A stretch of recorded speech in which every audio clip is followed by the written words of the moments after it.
You want to support Roland Martin Unfiltered? Be sure to join our Bring the Funk fan club. Every dollar that you give to us supports our daily digital show. There's only one daily digital show out here that keeps it black and keep it real as Roland Martin Unfiltered. Support the Roland Martin Unfiltered daily digital show by going to RolandMartinUnfiltered.com. You can make this possible. All right, I tried to tell you. I told y'all Elizabeth Warren was going to drop out of the presidential campaign after coming in third in her home state of Massachusetts on Tuesday, fourth in Oklahoma where she grew up, and fourth in Texas where she went to college. Now, again, today she spoke to at a news conference, realizing there was no path forward. Here's what she had to say. So I announced this morning that I am suspending my campaign for president. I say this with a deep sense of gratitude for every single person who got in this fight, every single person who tried on a new idea, every single person who just moved a little in their notion of what a president of the United States should look like. I will not be running for president in 2020, but I guarantee I will stay in the fight for the hardworking folks across this country who've gotten the short end of the stick over and over. That's been the fight of my life, and it will continue to be so. All right, folks, joining us right now on our panel, Dr. Greg Carr, Chair, Department of Afro-American Studies, Howard University, Reese Colbert. Is it Colbert or Colbert? It's Colbert. See, there you go. But I like Colbert too, so that works. Girl, pick. Well, it's a married name, so I don't have an I'm not overly sentimental about it. Damn, really? I mean, it's not like Really? I've had the name my whole life, so I like Colbert, but I also like Colbert either way. They both have flavor to them. Wow, that's cold. My husband isn't watching right now, so it's like. Damn, okay, but he probably see the replay. Forever. Yeah, precisely. Of I course, love my last name. Reese however you Colbert pronounce with Black Women Views. So again, look, this was going to happen. Bottom line is when you have that kind of showing on Tuesday, it is hard to make a case why you stay in. I think when you look at all of the candidates, I personally believe that out of all of them, she was the strongest in terms of laying out her policy. But the bottom line is this here. She talked about it, looked at lanes. She thought there were more than two lanes. She said, the reality is there were only two, the Joe Biden lane and the Bernie Sanders lane. And that's really what contributed to her not being able to gain some traction. Yeah, and I think that in the last couple of weeks, she really struggled with finding a message that she thought was going to resonate. I think she dropped the unity thing, the unity consensus candidate. She dropped the whole I'm trying to get big money out of politics things. She was kind of lurching from message to message. And I think that just kind of confused voters when they had the most amount of attention on the campaign. So I think that if she had stuck with some of her earlier messages, driving home the wealth tax, if she even talked more about student loan debt. I remember one of the earlier conversations I had with people, that was a huge factor in their support. People even said, I'm a single issue voter and it's student loan debt. And I barely heard anything about her from student loan debt. So I think that she lacked consistency in her messaging in her final, couple of weeks, and I think that hurt her. Greg, bottom line is this here. I think when you look at this campaign, when you talk about going back and forth in terms of, where do you try to fit in, one of the issues is that I still contend she ran 4 years too late. I believe that she was at her zenith in 2016, 15. She should have ran against Hillary Clinton. She didn't. Bernie Sanders ran. He really established himself as a strong progressive, built his coalition, and it's hard for her to compete against that coalition that when he had it in place for 4 years. Yeah, Roland, you said something a couple of months ago as the polls were coming out and the imaginary head-to-heads between a Democratic candidate and Trump, and Warren didn't look in those polls as if she was the strongest candidate. You said, I don't pay attention to polls yet. We got to get closer to the election. And, I think the candidacy of Elizabeth Warren really does expose the vagaries of the electoral process. She and Sanders are not only natural allies. I mean, if the talk is to be believed, Sanders jumped in 4 years ago in part because Warren did not jump in. And had she jumped in, it could have been President Elizabeth Warren. She's clearly head and shoulders above the bottom. This is a college professor who, in the space of less than a decade, is running for the presidency and is a senator from Massachusetts. I think what we see now, whether it be because she's a woman, whether it be because she, as you said, didn't really keep her lane identified and something that had to do with the staff she hired, whether it be, and I remember the Saturday morning on the front page New York Times when Buttigieg, who should never have been in a presidential primary, do anything, basically forced her, along with others, to try to put a price tag on her Medicare for All option, and that's when you saw her numbers begin to slide. You know, and now we're left with Joe Biden, and really there isn't that much gap between most of the candidates. If Biden's talking about a public option, that's the thing he and Barack Obama gave up in the first month of negotiating the Affordable Care Act. Warren was able to lay all this out. And so if the Democrats do retake the presidency and Elizabeth Warren stays in the Senate, I hope very seriously that the Democratic Party will look to her for some leadership if they can flip the Senate and maybe even replace Chuck Schumer. That's what's on social media now. I mean, because Warren is a formidable force and not to be ignored. But I do want to clear something up, though, because I don't think that she was forced to put a price tag on Medicare for All. I think what happened was she refused to admit that you're going to raise taxes in order to pay for Medicare for All. Bernie Sanders said it on the debate stage, your taxes are going to go up if you make over $29,000 a year. She said, she absolutely refused to just say that taxes will go up. So she came up with this elaborate plan to show how she was going to pay for it without raising taxes. All she had to do was say that taxes will go up, but your costs will go down. And so she walked herself into that. But she did fall into the rabbit hole of putting a price tag on it. Right. And what Sanders has done is every time he's been asked, he's always pivoted to, look, here's the big picture. Right.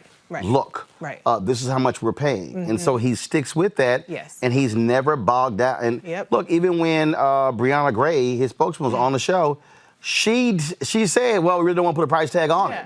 You know, and so, again, I think the specificity of Elizabeth Warren caught up with her. Exactly. I mean, the reality is, and this is, I think, what is hard for, this is what I think is hard for really smart people when you run for president, that you have to understand that a lot of people are not necessarily looking for specifics. Right. They're looking for grand themes. They're looking for things that, for me to latch on to. If you look at Sanders, he is speaking to structural changes in this whole system. What Joe Biden is speaking to is normalcy. Right. He's speaking to character, values, family, those things. Those are not policy deals. No. And see, I think a lot of activists, I think a lot of political reporters demand those things, but voters are demanding those things. No, they're not. And that's the piece where I think a lot of people, you have to be able to connect with an audience, I think, in a different way. Does it mean that you totally ignore policy? No. No. But I think the reality is that also was one of Senator Harris's problems. I think that was one of Senator Booker's problems. In terms of how do I connect with that voter where I'm comfortable, they trust me, they can follow me. And Warren was sort of just sort of caught in that space. I mean, she would do great in town halls. She would really lay those things out. But I think that's where she got caught. I think she got caught in terms of I need to have people think in a much bigger way and feel totally different, as opposed to plan. I got a plan for that. Right. Absolutely. And I think also that she also chose the wrong big themes. She chose big structural change, which is really pretty much occupied almost entirely by Bernie Sanders. And then the big structural change she talked about just didn't really resonate with people. I don't think that a majority of Americans are anti-billionaires or even anti-millionaires. And so driving home her point, I feel like her point was more so of like, you know, these are the bad guys and I'm going to take on the bad guys. And I just don't think that was really a message that resonates with as many people versus Bernie Sanders. I don't think that he's definitely like anti-this, anti-establishment, anti-this. But I will say that Bernie Sanders, as much as I do not like Bernie Sanders, he has a good balance of character and themes. You know, what is it? Not me, us. Yeah. You know, so he has that thing going, and then he also has two very key signature, easily identifiable policies, which is Medicare for All and student loan debt. But Greg, the thing is this here: when you look at what Elizabeth Warren had, which she really did not lock and load on, and the video is out there. She fought Joe Biden on the bankruptcy bill. Yeah. She fought Tim Geithner. She sure did. She fought Larry Sumner. Yes, she fought all of them when it came to the Consumer Financial Protection Bureau. That's right. And so I think and this is the thing that I think people understand. the Democratic Party, they're saying, I need a fighter. I need a fighter against this dude. Yeah, against Trump. And even though people say, well, that's not Biden, actually it is. Yeah. And I think by her not saying consistently, Joe, when that bankruptcy bill came up, you were the reason why you can't put student loan debt when you file for bankruptcy. You were the reason for this. And I fought you on these. Y'all feel free to go to YouTube and look at the video. That's right. She didn't do that. And so then it would have been, for instance, $12 billion was returned to taxpayers because of the Consumer Financial Protection Bureau. That's right. It's $12 billion. That's right. And to me, you got to drill that constantly, and say, I stood up. And she didn't say, not only did I stand up against Republicans, I stood up against Democrats. That's right. I stood up against people in the administration who did not want this. And we still got it done. And that's how we saved $12 billion. Those are things that if you're sitting at home and you're like, damn, first $12 billion? Right. Really? Predatory lenders. And then you pivot. Trump has allowed them back in. Yes. He's allowed the petty lenders back in. Those are things that resonate, I think, on MLK Street, Main Street, whatever street you're talking about. So Roland, you just laid that out. Clean, plain. Anybody watching follows that. Somebody watching right now and saying, what? Damn. But we all know that Elizabeth Warren is not a dumb person. Again, the intellectual architecture of consumer protection was hers. But what we also know is that the Obama administration sacrificed her. She wouldn't even be in the United States Senate if Obama and them had backed her and allowed her to chair that very commission that she created the architecture for. They did not. They didn't want to fight. That's exactly right. Mitch McConnell said, if it's one thing that's perfectly clear, the banks don't want her. That's right. And we don't want her. And we don't want her. Yeah. The Obama folks were like, okay, we're gonna avoid the fight. That's exactly. I was saying then, no. You take the fight. Exactly. Even if you lose the vote, you take the fight. That's right. And so I guess, and that really is of a piece of what your observation leads to. This wasn't an intellectual choice by Warren. It was a political choice. And of course, we know that she had a number of people from the quote-unquote establishment Dems, the Obama administration and folks like that, as political advisors for her. So then my question to you and Are you talking about this campaign? They were for political? Warren, Okay. I'm saying, do you think that her choice not to go after Joe Biden was in fact a political calculation so that she didn't come out as attacking what some voters may perceive to be the Obama administration? She tried to play nice. She was That was her brand. But she also for wouldn't go up to 14 Sanders. months. Yeah.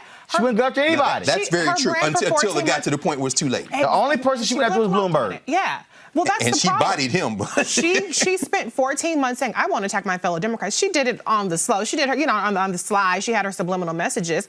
And then when she lost Iowa and she lost New Hampshire, then all of a sudden she comes out on the attack. It was do or die in Nevada. And I think she kind of had no choice. But the problem is, again, you kind of muddle your messaging. Are you the unity candidate? Are you the consensus candidate? Are you the person who doesn't attack Dems? Or are you the person that's going to go toe-to-toe? I don't think that there's a problem with attacking anybody. I think you got to knock somebody's ass out. Well, to your point, yeah, that's true. You had your definition this whole time. Bernie is my friend, and then all of a sudden Bernie said I couldn't be president. He's sexist, and then he turned around and you kind of are flipping around a little bit. Again, to what y'all raising, I mean, politics is not about who's the smartest and who has the best plan. Right. And it's really tragic because out of all the candidates, and I include Harris and Booker, Warren's vision of how race and class intersect was, in my estimation, the clearest, particularly near the end. Oh, yeah, when she was talking about women, and when you start talking about prenatal care, we start talking about black women. Kamala Harris had the first maternal care. Kamala Harris is, of course, very bright, but let's be very clear. And my point is that none of that has to do with winning an election. Because if you listen to Elizabeth Warren, you would think that people with a taste test, you take everybody's personality out of it and listen to it. Pete Buttigieg shouldn't be on the same stage as Elizabeth Warren. Even Klobuchar shouldn't be on the. She was very clear. Wait a minute. But here's the deal. We're talking about In Massachusetts, 1/3 of educated white women voted for her. Voted for who? In her home state. Oh, just 1/3. Just 1/3. That's exactly All right. right, folks, back to our Roland Martin Unfiltered video in just one moment. All right, right, so a lot of y'all always asking me about some of the pocket squares that I wear. Now, Robert don't have one on. Nope. Now, I don't particularly like the white pocket squares. I don't like even the silk ones. And so I was reading GQ magazine a number of years ago, and I saw this guy who had this pocket square here, and it looks like a flower.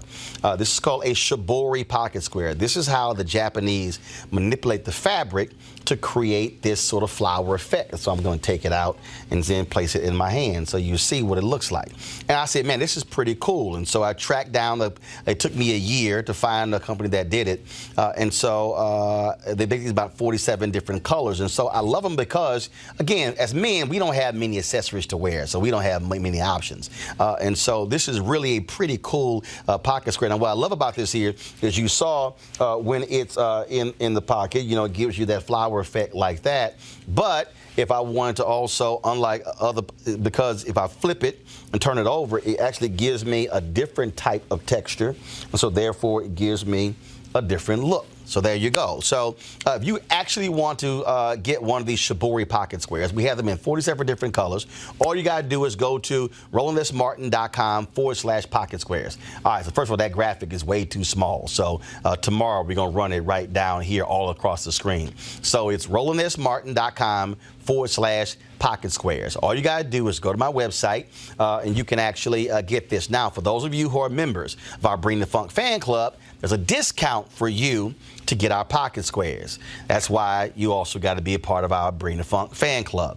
And so that's what we want you to do. And so it's pretty cool. So if you want to jazz your look up, you can do that. In addition, y'all see me with some of the feather pocket squares. My sister, who's a designer, she actually makes these. They're all custom made. So when you also go to the website, you can also order one of the customized feather pocket squares right there at RolandSMartin.com/pocket squares. So please do so. And of course, it goes to support the show. And again, if you're a Bring the Funk fan club member, you get a discount. This is why you should join the fan club. Now back to your Roland Martin Unfiltered video. You want to check out Roland Martin Unfiltered?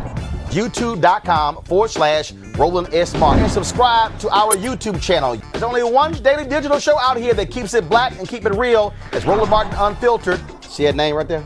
Roland Martin Unfiltered. Like, share, and subscribe to our YouTube channel. That's YouTube.com/Roland S. Martin. And don't forget to turn on your notifications so when we go live, you'll know it.